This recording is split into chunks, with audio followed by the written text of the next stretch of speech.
What's going on, everyone? It's time for another action James Bond film review. Today we're going to review the third James Bond film, Goldfinger. It was released by MGM September 17th, 1964. It stars Sean Connery and is directed by Guy Hamilton, who did films like Live and Let Die, another James Bond film.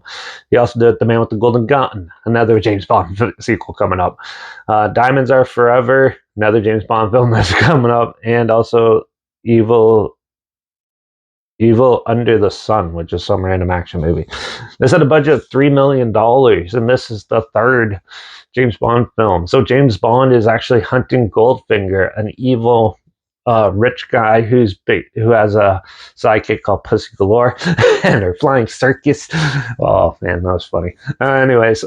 Yeah. So he is basically trying to take out the world economy, and is trying to take out the bank at Fort Knox and invade it and steal all the gold bullion in there to wipe out the U.S. economy and stuff with his bad supporters and stuff. So it's up to James Bond to sneak in and take them out.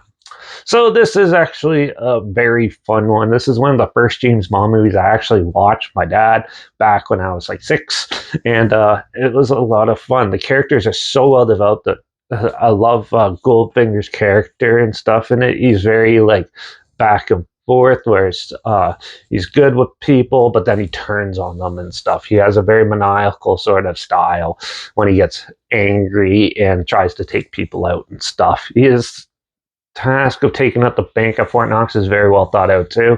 It's pretty fun and good. This is actually a pretty good cat and mouse one. It's not very adventurous like the other ones, but it does have a really cool cat and mouse sort of setup in that.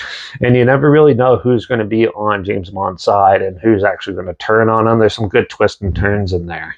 It's very well thought out. The story is very well written. The characters are very well developed. The music is phenomenal. Same with the cinematography, and the acting is obviously really good. This one was pretty much flawless in my opinion. I actually really enjoyed this. I don't really have any complaints about this one. So this review is going to be short because I'm giving this a 5 out of 5. It's a lot of fun and really good. Probably one of the better top 5 James Bond films at least. So you want to check it out, though. I'm not sure where it's streaming or anything, so I'll link the trailer down below at least, so you check that out. Also, link down below is my Instagram. That's where I post clips of films I'm going to review in the future on my stories. You put the film title in there and some fun fact or history thing in there as well. Also, my Letterbox down below to review reviews. That's where I post my first star rating after watching the films. And my Twitter's down below at reviews_there. So follow me on those platforms, stay in the loop with this channel. Like this video, share it so more people are aware of it. Comment your opinions of the film down below if you have any. If you have any films or film franchises in the genre and any streaming service that you want to hear my opinions on in the future, comment those down below too. I'll try my best to get to them as soon as I can, and if I can find them. And don't forget to let me know your favorite James Bond film down below. Make sure you subscribe. Hopefully find something weird, obscure, and all day. Probably never thought checking out together, and also show you my opinions on popular films that come out, classic films, and reviews on other things as well.